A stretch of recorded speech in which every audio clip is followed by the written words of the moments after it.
नाज़रीन न्यूज़ 18 में आपका खैर मकदम और आप देख रहे हैं खबर दोपहर में आज हम बात करेंगे मुंबई या महाराष्ट्र में जो अजान और लाउड स्पीकर को लेकर तनाज़ा उठा है उसके ऊपर बात करेंगे।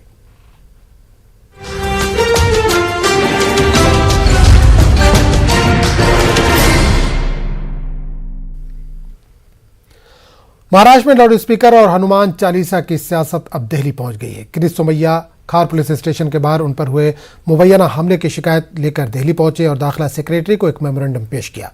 क्रिस सोमैया इस मामले में एसआईटी जांच का मुतालबा कर रहे हैं। वहीं महाराष्ट्र के उद्धव ठाकरे हुकूमत एमएनएस के जरिए उठाए गए लाउड स्पीकर से अजान पर पाबंदी के मुतालबे को अमन शांति के साथ हल करना चाहती है। यही वजह है कि एमएनएस समेत दीगर पार्टी के साथ कुल जमाती मीटिंग की जा रही है। राज ठाकरे ने मस्जिदों से लाउड स्पीकर हटाने के लिए 3 मई तक का वक्त दिया है। इन्होंने धमकी दी है कि अगर लाउड स्पीकर नहीं उतारे गए तो एमएनएस कारकुन मस्जिदों के बाहर हनुमान चालीसा पढ़ेंगे। लाउड स्पीकर के इशू को लेकर जिस तरह की बयानबाजी की जा रही है उसको देखते हुए रियासत में पुलिस अलर्ट जारी है।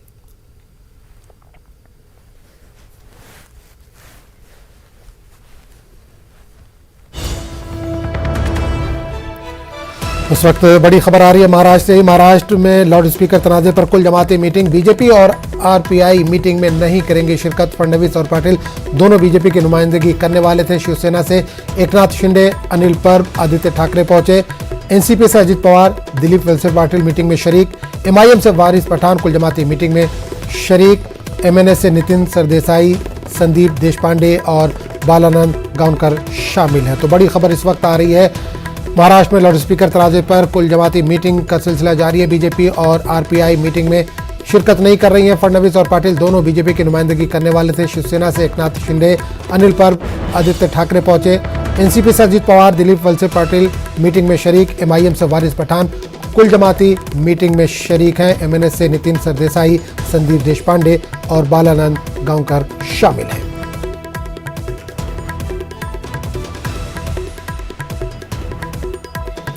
और इस पूरे मामले पर बात करने के लिए हमारे साथ एमएनएस से योगेश जी जुड़ रहे हैं, शिवसेना से आनंद दुबे और सीनियर साफी विनोद यादव हमारे साथ जुड़ रहे हैं। सबसे पहले आनंद दुबे जी आपके पास आना चाहूंगा, तीनों का पहले इस्तकबाल करूंगा, उसके बाद आनंद दुबे जी आपके पास आना चाहूंगा। जिस तरह से लाउड स्पीकर की सियासत हो रही है, बीजेपी भी इसमें पेश है, लेकिन आज जब कुल जमाती मीटिंग बुलाई गई है, ऑल पार्टी मीटिंग बुलाई गई है, उसमें बीजेपी शामिल नहीं हो रही है, क्या वजह मानते हैं? नमस्कार, देख लीजिए, यही इनकी राजनीति है। पूरा मसला विवादित कर दिए। पूरे देश में इनकी केंद्र में सरकार है, बहुत सारे राज्यों में इनकी सरकार है, लेकिन वहां न विवाद पैदा करवा के महाराष्ट्र में किसी के थ्रू विवाद पैदा करवाना। और उसके बाद जब गृह मंत्री जी ये कहते हैं कि आइए भाई सब मिलजुल कर इस मसले का हल निकालते हैं, इस विवाद को समाप्त करते हैं, जो जिसकी राय है उसको रखिए, हम उस पर एक विचार विमर्श करते हैं, तब उसमें खुद स्वयं बीजेपी नहीं आती है। बताइए ये कितना दुर्भाग्यपूर्ण है। ये बार बार अराजकता फैलाना चाहते हैं। छोटी सी बात होती है तो गवर्नर के पास चले जाते हैं, आज दिल्ली पहुंच गए। अरे लेकिन जब गृह मंत्री, एक बहुत बड़ा पद होता है किसी भी राज्य में, उनके गृह मंत्री का, अगर उन्होंने कहा कि आइए सर्वदलीय सभी दल सब अपनी बात आराम से कहिए, ये लोकतंत्र है और हम उस पर एक विचार विमर्श करके उसका एक रास्ता निकालेंगे, क्योंकि सामने रमजान और अक्षय तृतीया है। हम नहीं चाहते कि कानून व्यवस्था बिगड़े, हम नहीं चाहते कि कोई बहुत बड़ा विवाद खड़ा हो, तो आइए। लेकिन उसमें ये पहुंचते नहीं है। तो इनको न हनुमान जी से कुछ लेना देना है, न इनको अजान से कुछ लेना देना है। इनको तो केवल और केवल चुनाव से लेना देना होता है, या केवल जनता के बीच में जाके जनता को गुमराह करना चाहते हैं। इतना बड़ा विवाद पैदा करके और आज धीरे से पीछे से गायब हो गए। तो ये जो दोहरी नीति है ना, मैं हमेशा से इसके खिलाफ रहा हूं, हमारी पार्टी इसके खिलाफ रही है। कुछ भी बात है तो संवाद से उसको हल करिए, न कि चेतावनी से, न कि दंगा फसाद से, न कि राष्ट्रपति शासन लगाने की बात कह के। तो इन सब चीजों को, आप तो इतने वरिष्ठ पत्रकार हैं, देश की जनता आपके माध्यम से देख रही है। योगेश जी आपके पास आना चाहूंगा कि जिस तरह से आज ऑल पार्टी मीटिंग बुलाई गई महाराष्ट्र सरकार की तरफ से, जाहिर सी बात एमएनएस इसमें शामिल हो रही है, तो क्या उम्मीद की जाए कि जो ये मसला है कई दिनों से चल रहा है, हनुमान चालीसा हो, चाहे अजान को लेकर जो मामला हो या स्पीकर को लेकर जो मामला हो, क्या आज हल होने की उम्मीद है? हम तो चाहते हैं कि ये मसला हल हो जाए। हमारी जो डिमांड है वो बिल्कुल जायज है। हमने सिर्फ सुप्रीम कोर्ट के निर्देशों का पालन करने के लिए हमारी मांग है। अगर उस पे आज सोल्यूशन निकलता है तो हमें कोई दिक्कत नहीं है। हम किसी के खिलाफ नहीं है, ना हम इस्लाम के खिलाफ है, ना हम मुसलमानों के खिलाफ है। हम सिर्फ ये जो लाउडस्पीकर के वजह से लोगों को तकलीफ हो रही थी उसके खिलाफ हम है। बाकी हमें आज अगर मसला निकलता है, उस पे सोल्यूशन निकलता है तो हम उनका स्वागत करेंगे। बिल्कुल। एक चीज योगेश जी और जानना चाहूंगा, सुप्रीम कोर्ट का आदेश का आपने जिक्र किया, सुप्रीम कोर्ट का जो आदेश है वो अजान के खिलाफ नहीं है, लाउड स्पीकर के खिलाफ है। तो क्या अगर फैसला जो आज आता है क्या अजान को लेकर होगा या लाउड स्पीकर जो भी पूरे महाराष्ट्र में कहीं पे भी लाउड स्पीकर का इस्तेमाल होता है उसके खिलाफ होगा? नहीं, मैं आपको क्लियर कर दूं, हम कभी अजान के खिलाफ नहीं थे, ना सुप्रीम कोर्ट अजान के खिलाफ है, ना सुप्रीम कोर्ट ने अजान के खिलाफ कोई निर्देश दिए हैं।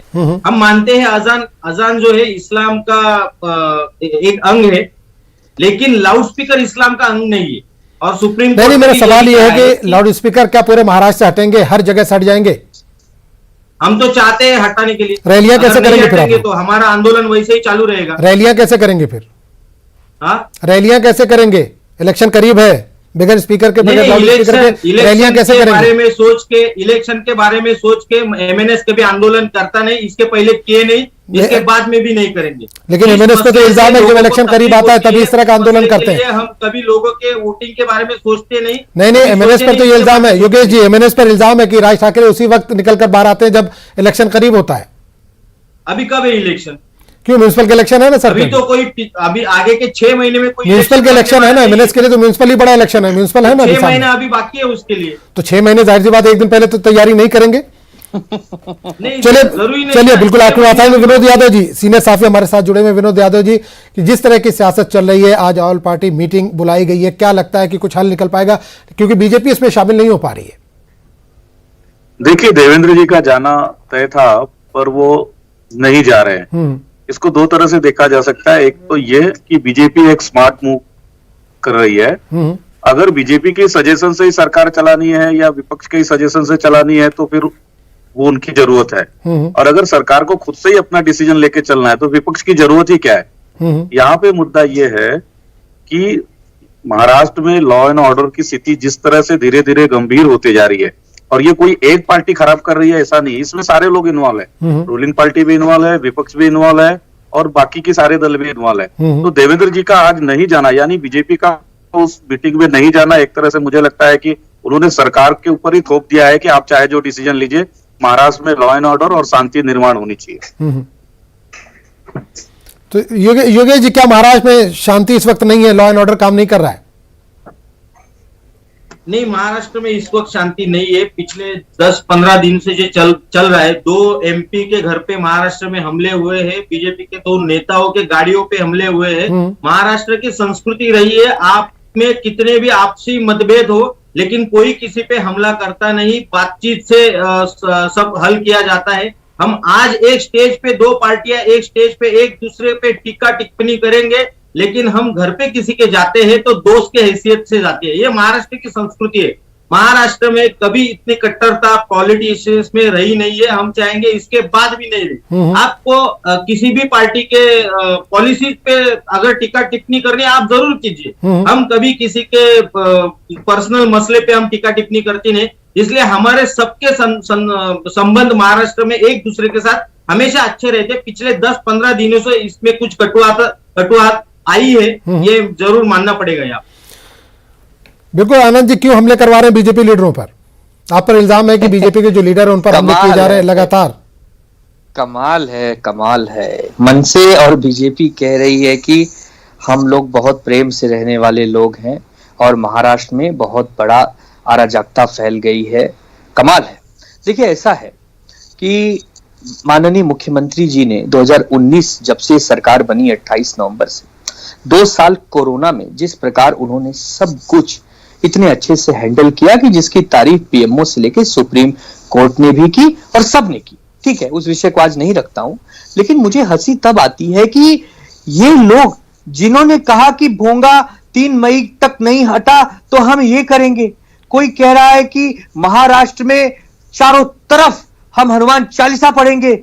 अरे दुबे भाई, जी, आपने आप विवाद शायद भूल रहे हैं, आपने 2014 विवाद में आपके विवाद आपने मुख्यमंत्री पैदा अभी किया तो है, उद्धव जी ठाकरे, विवाद आपने उन्होंने पैदा खुद किया कहा था है, कि मस्जिदों और से आज दंगे आप हटाने हमें चाहिए। शांति अभी वो की मुख्यमंत्री बनने भाषा के कह बाद रहे हैं। अपने बातों पे कमाल कायम की नहीं बात है। है, अभी उन्होंने यू टर्न लिया है, तो हम बहुत क्या कमाल करें की उसको? बात है, बहुत कमाल वो की खुद बात ही है, 2014 बहुत कमाल की बात है। में आपको जो मस्जिद कहना से है कहिए, लाउडस्पीकर राज्य हटाने की जनता चाहिए। सब अभी वो देख भूल रही गए। है, राज्य हम की याद दिला जनता रहे हैं। सब देख रही है, और आप संविधान की बात राज्य मत की जनता करिए, ही पूछ आप रही लॉ है एंड ऑर्डर की मस्जिदों बात से मत करिए। लाउडस्पीकर कब आप तो हटाओगे? अभी आप उत्पाती, मुख्यमंत्री हो। आपकी पार्टी माननीय उद्धव उत्पाती जी के पार्टी है, पिताश्री माननीय आपकी बाला पार्टी साहब जो है ठाकरे ने खुद उपद्रवी पार्टी है। 1994 में आप कहा लोग था मस्जिदों हिंसा से धोखे फैलाते हटाने हैं, चाहिए। मारपीट अभी करते शिवसेना हैं, अपने बातों से लोगों घूम में रही द्वेष है, फैलाते यूटर्न ले हैं, रही तो है। इसके लिए आप कुछ मत कहिए, सिर्फ मुझे तरस आता है आप लोगों पर, और कुछ नहीं।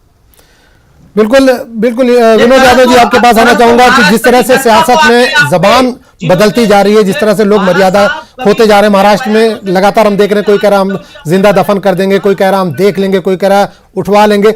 इस तरह की सियासत कितनी खतरनाक है आने वाले दिनों के लिए? देखिए, इस तरह की सियासत तो सच में बहुत ही खतरनाक है। किसी भी लोकतंत्र में, जनतंत्र में ऐसे चीजों को स्थान कभी नहीं दिया जा सकता। पर मुद्दा यहाँ पे है ना कि राजनीतिक पार्टियां, हर राजनीतिक पार्टी चाहती है कि उसका कुछ ना कुछ स्पेस बने। आप अगर एमएनएस की बात करें या राज ठाकरे जी की बात करें, उन्होंने सबसे पहले मराठी का मुद्दा उठाया, उसके अंदर उन्होंने अपनी पार्टी का एक जनाधार बनाया। उत्तर अब वो भारतीयों को अपनी भी पार्टी उठाया। का विस्तार हिंदुत्व के मुद्दे को ले जाके करना चाहते हैं। अगर मुझे लगता है उन्होंने हनुमान चालीसा का मुद्दा उठाया, तो इसमें कोई गलत नहीं है। हर राजनीतिक पार्टियां कोई ना कोई इशू उठाती है, उसमें अपनी पार्टी का विस्तार करती है। और जहां तक शिवसेना की बात है, तो मुझे लगता है यहाँ पे राष्ट्रवादी के ऊपर सबसे बड़ा सवाल खड़ा होता है, क्योंकि महाराष्ट्र में लॉ एंड ऑर्डर यानी गृह मंत्रालय राष्ट्रवादी पार्टी के पास में है। आप देखिए, नवनीत राणा जो है वो अमरावती में थी, वो अमरावती से कह रहे थे कि मैं मातृश्री जाऊंगी, वहां हनुमान चालीसा पढ़ना है। तो पुलिस डिपार्टमेंट का सबसे पहले जिम्मेदारी ये बनती थी कि उनको अमरावती में ही, वहां पे ही उनको नजरबंद करे या उनको रोकना था। उनको मुंबई आने दिया जाता है, उनको उनके घर खार तक आने दिया जाता है, और उसके बाद सारी सिचुएशन क्रिएट होती है। तो मुझे ये लगता है कहीं ना कहीं ये जो गृह मंत्रालय है या पुलिस डिपार्टमेंट है, उसका बहुत बड़ा फेल्यूर है। अगर आज महाराष्ट्र के अंदर किसी तरह की अशांति की स्थिति निर्माण हुई, तो इसके लिए होम डिपार्टमेंट जिम्मेदार है। और यहाँ पे तो शिवसेना तो उसके पास तो होम है ही नहीं, इसलिए शिवसेना को जिम्मेदार ठहराना थोड़ा सा अतिशयोक्ति हो जाएगा।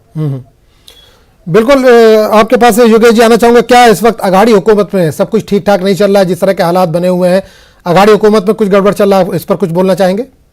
मैं आपको बताऊं, ये जो राणा दंपत्ति है, ये राणा दंपत्ति राष्ट्रवादी के सहकार्य से इलेक्शन में चुन के आए हैं। अभी ये जो आए हैं ना यहाँ पे, ये कांग्रेस और राष्ट्रवादी मिलकर शिवसेना को नीचा दिखाने के लिए ये पूरा षड्यंत्र रचा गया है। अभी सर जो अभी बोल रहे थे, वो उन्होंने सही बात कही है। अगर अमरावती में ही राणा दंपत्ति को रोका जाता, तो ये आगे का जो भी हुआ है वो उस पर पाबंदी लगाया जा सकता था। लेकिन राष्ट्रवादी को ये जो चालू है, ये सब चाहिए था। शिवसेना का फेल्योर उनको लोगों को दिखाना था, इसलिए राष्ट्रवादी ने रचा हुआ ये षड्यंत्र है सब। बिल्कुल। क्रिस सोमैया का भी यहाँ पर मामला सामने आया। क्रिस सोमैया दिल्ली पहुंच गए हैं, क्रिस सोमैया पर हमला हुआ, उन्होंने इल्जाम लगाया कि कई दर्जन लोग आए जिन्होंने उनकी गाड़ियों पर हमला किया, उनको चोट भी लगी और दिल्ली भी पहुंच गए। तो क्या लगता है कि गुंडा राज इस वक्त महाराष्ट्र में फैला हुआ है?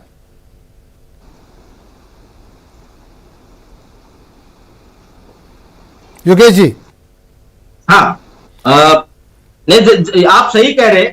महाराष्ट्र में अभी जो शुरू है, जो खुद शिवसेना की सरकार है, शिवसेना का काम है लॉ, किसी भी हालत में लॉ एंड ऑर्डर को धक्का पहुंचना नहीं चाहिए, लेकिन वो शिवसेना को जम नहीं रहा है। शिवसेना अभी उनके ही कार्यकाल में अभी 1 महीने में 2 एमपी, खुद शरद पवार जी के घर पे जब हमला होता है, आप सोच लो, शरद पवार जी के पार्टी के पास ही गृह मंत्रालय है और उनके घर पे हमला होने वाला है, ये 2 दिन पहले से उनको मालूम है, फिर भी वहां पे पुलिस बंदोबस्त रखा नहीं जाता। खुद शरद पवार जी चाहते हैं कि महाराष्ट्र में लॉ एंड ऑर्डर की जो धज्जियां उड़ रही है उड़नी चाहिए, उनको शिवसेना को नीचे दिखाना है और अगले टर्म में मुख्यमंत्री पद खुद के पास लेना है। इसके लिए ये पूरा षड्यंत्र रचा जा रहा है। बिल्कुल। आनंद दुबे जी हमारे साथ खुद मौजूद है, शिवसेना के आनंद दुबे जी। आनंद दुबे जी, क्या वाकई ऐसा है? देखिए, आप इतने वरिष्ठ पत्रकार हैं, ऐसा कुछ नहीं है। हाँ, कुछ लोग जरूर अराजकता फैलाना चाहते हैं, वो माहौल बिगाड़ना चाहते हैं, कभी कोई विवादित बयान देते हैं, कभी कोई प्रतिक्रिया देते हैं, जिससे समाज में रोष पैदा होता है। लेकिन आपके माध्यम से बता दूं कि मुंबई पुलिस जो पूरे विश्व में जानी जाती है बहुत ही सक्षम है और मुंबई पुलिस को जो उचित लग रहा है वह कार्रवाई कर रही है। और रही बात अगर मुंबई लेकिन किरीट सोमैया पे भरोसा नहीं है मुंबई पुलिस पर, सीधे नहीं, किरीट सोमैया तो एक ऐसे व्यक्ति हैं जो जब से हमारी सरकार बनी है व्यक्तिगत हमले करते हैं। किरीट सोमैया को हम लोग गंभीरता से नहीं लेते। वो एक पूर्व सांसद हैं, उनको अपनी गरिमा का जब ध्यान नहीं है, वो हमेशा व्यक्तिगत, हमेशा उद्धव ठाकरे जी को, हमेशा अनिल परब जी को, हमेशा हमारे नेताओं को व्यक्तिगत हमले, व्यक्तिगत, देखिए राजनीति में विचारधाराएं चलती है, ठीक है, आपका हमारे से विचारधारा नहीं मिल रहा कोई बात नहीं है, आपके हमारे मतभेद हो कोई बात नहीं, लेकिन जब आदमी व्यक्तिगत हमले करने पर उतर जाता है तब उसकी कोई दवाई नहीं रहती है। ठीक है, आप गृह मंत्रालय में गए हैं दिल्ली, जाइए, आपको जो कार्रवाई करनी करिए, हमारी सरकार उसका जवाब देगी। लेकिन एक किरीट सोमैया पूरे महाराष्ट्र के 13 करोड़ लोगों के प्रतिनिधि नहीं है। महाराष्ट्र की 13 करोड़ की जनता आदरणीय उद्धव ठाकरे जी के साथ है, महाराष्ट्र विकास आघाड़ी के साथ है। सिर्फ इक्का दुक्का लोग जो केवल विवादित बयान देकर लाइमलाइट संजय राउत लगातार इन पर अटैक करते रहे, गबन का भी इल्जाम लगा है, क्या इससे बचने का एक तरीका निकाला है किरीट सोमैया ने? देखिए, सियासी प्रेशर बनाने की कोशिश है ये। किरीट सोमैया जो है ये बीजेपी के फ्रंटर मैन है, मतलब एकदम आगे खेलने वाले। बीजेपी उनको आगे कर देती कि जाओ तू कबड्डी में, वो आगे आते हैं और वो फिर असफल होके चले जाते हैं, फिर आगे आते हैं वो असफल होके चले जाते हैं। इससे ज्यादा कुछ भी किरीट सोमैया नहीं है। और रही बात बीजेपी की, तो बीजेपी बहुत ही चालाक और चतुर पार्टी है, वो फूक कदम रखती है। अभी विनोद यादव जी कह रहे थे कि कितनी बड़ी चालाकी से आज की मीटिंग में नहीं गई, यह बताने के लिए कि सरकार तो आपकी है, आपको जो अच्छा लगे करिए, जो बुरा लगे करिए, हम तो विरोध में हैं। मतलब देखिए, इनको न जनता से लेना देना है, न इनको सरकार से लेना देना है, इनको केवल सरकार बनानी है। अब वो कैसे बनानी है उसके लिए इनका मन बेचैन है, बीमार हो गए हैं, अब उसके लिए कुछ भी करेंगे। लेकिन अब ठीक है, देखिए अब वही है कि जाकर कृपा, जब राम की कृपा हमारे ऊपर हो गई है, अब हमारी सरकार बन गई है, तब कोई हमारा क्या बिगाड़ लेगा? जिसके साथ खुद हनुमान है, खुद राम है, उनका कोई बिगाड़ पाएगा? बिल्कुल। विनोद जी, क्या लगता है कि राज ठाकरे जो अपनी सियासी जमीन तो पहले ही खो चुके हैं, लेकिन अब पार्टी का झंडा और एजेंडा दोनों तब्दील किया है, क्या उनकी तरफ से जो सियासत हो रही है, चाहे वो मराठी मानुस को लेकर हो रही है, उत्तर भारतीयों को लेकर हो रही है, इससे पहले और कई तरह की चीजें हुई, अब अजान और लाउड स्पीकर को लेकर हुई, हनुमान चालीसा, क्या एक सियासी जमीन तलाशने की कोशिश कर रहे हैं? देखिए, एक तो बहुत सारे हिंदी भाषी जो लोग हैं उनको राज ठाकरे को लेकर काफी गलतफहमियां है। राज ठाकरे की हिंदी बहुत अच्छी है, उनकी उर्दू भी बहुत अच्छी है, लेकिन बोलते नहीं है वो, हिंदी और उर्दू दोनों नहीं बोलते। प्रेस कॉन्फ्रेंस वगैरह करते मराठी ज्यादा इस्तेमाल करते हैं। चलिए बहरहाल, हाँ, मराठी वो पॉलिटिकल भाषण के समय इस्तेमाल करते हैं। कभी आप व्यक्तिगत उनसे मुलाकात करिए तो आपको समझ में आ जाएगा कि उनकी हिंदी उतनी ही अच्छी है जितने दूसरे हिंदी भाषियों की होती है। मैं उनसे कई बार मिला हूँ, व्यक्तिगत तौर पे 2 दिन पहले भी अभी मिला हूँ, तो मुझे पता है कि राज ठाकरे एक्चुअल में है क्या। देखिए, यहाँ पे सवाल यह है कि वो एक राजनीतिक पार्टी चला रहे हैं। अगर वो राजनीतिक पार्टी के अध्यक्ष हैं तो उनका फर्ज बनता है कि उनकी पार्टी का विस्तार हो, और तब पार्टी का विस्तार करने के लिए उनको जब भी जरूरत पड़ती है, अलग अलग मुद्दे, चाहे वो मराठी मानुस का इशू रहा हो, चाहे अब हनुमान चालीसा या लाउड स्पीकर का इशू रहा हो। देखिए, ये बात तो स्पष्ट है, सुप्रीम कोर्ट ने एक गाइडलाइन दी हुई है कि कितना डेसिमल दिन में होना चाहिए, औद्योगिक क्षेत्र में कितना होना चाहिए, और कितना निवासी स्थानों पे होना चाहिए। अब इस मुद्दे को उन्होंने उठाया है, इसके ऊपर सुप्रीम कोर्ट का जो गाइडलाइंस है उसको सारे लोग पालन करने को भी तैयार है, पर जहां तक जबरदस्ती वाली बात है वो मुझे लगता है थोड़ा सा गलत चीजें हैं। हर धार्मिक व्यक्ति को या हर धर्म को अपने अपने धर्म के हिसाब से काम करने का अधिकार संविधान ने दिया है, तो हिंदू हो चाहे मुसलमान हो, सिख हो या ईसाई हो, उसको सुप्रीम कोर्ट की गाइडलाइन का पालन करना चाहिए। राज ठाकरे ने इस दुखती रथ पे हाथ रखा हुआ है इस वक्त। जी आनंद जी, क्या कुछ कहना चाह रहे हैं? एक चीज नहीं, मैं आदरणीय विनोद जी से सहमत हूं। एक चीज क्लियर हो गया कि राज ठाकरे अपनी पार्टी का विस्तार करते हुए राजनीतिक विस्तार जो उनकी पार्टी का करना चाहते हैं, उसके लिए उन्होंने यह इशू उठाया है। तो चलिए, क्लियर हुआ कि राजनीतिक उठाया गया विषय है, न कि कोई जानबूझकर कोई समाज में वो बदलाव लाना चाहते। ऐसा कुछ भी नहीं है। उनको विस्तार करना है, उनका मराठी मुद्दा नहीं चल पाया, अब उनको हिंदुत्व का मुद्दा लेके आगे आना है, पूरे देश का नेता बनना है। तो एक चीज देश की जनता को समझ में आया कि हाँ ठीक है भाई, सब लोग अपनी अपनी राजनीति का इस्तेमाल करते हैं, समय समय पर उन्होंने भी किया। योगेश जी, आपके पास आना चाहूंगा कि जब से शिवसेना आघाड़ी सरकार में आई है या आघाड़ी सरकार बनी है शिवसेना के साथ, तो क्या लगता है कि शिवसेना का जो हिंदुत्व का एजेंडा था या हिंदुत्व का जो ट्रैक था वो उससे हट रही है, सॉफ्ट कॉर्नर हो रही है?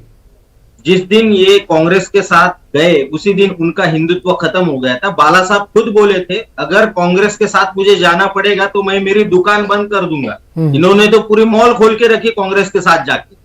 तो इन्हें ये अभी हिंदुत्व की बात न करे वो ज्यादा अच्छा है।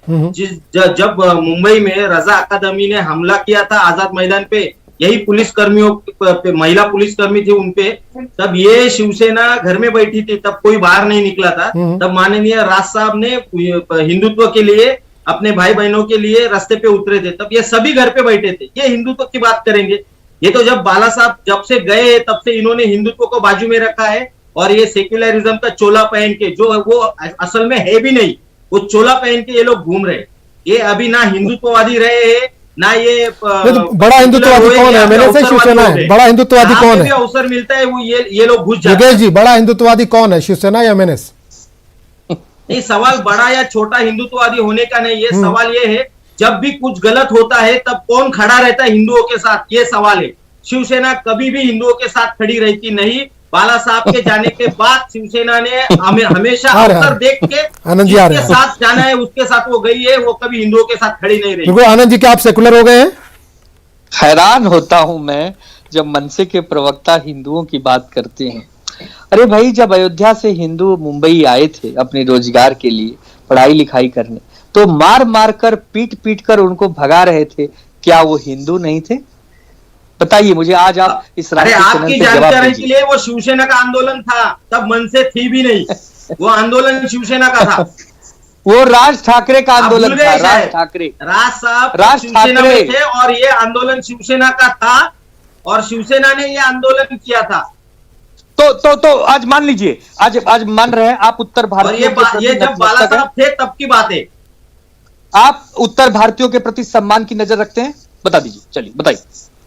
हम पूरे भारत के प्रति सम्मान की नजर रखते हैं। हम सिर्फ इतना चाहते हैं कि हर स्टेट, भारत में जितने स्टेट है, उनकी इंडस्ट्रियल डेवलपमेंट हो, लोगों को उनके घर के नजदीक काम मिले, उनको अपना राज्य छोड़ के दूसरे राज्य में न जाना पड़े।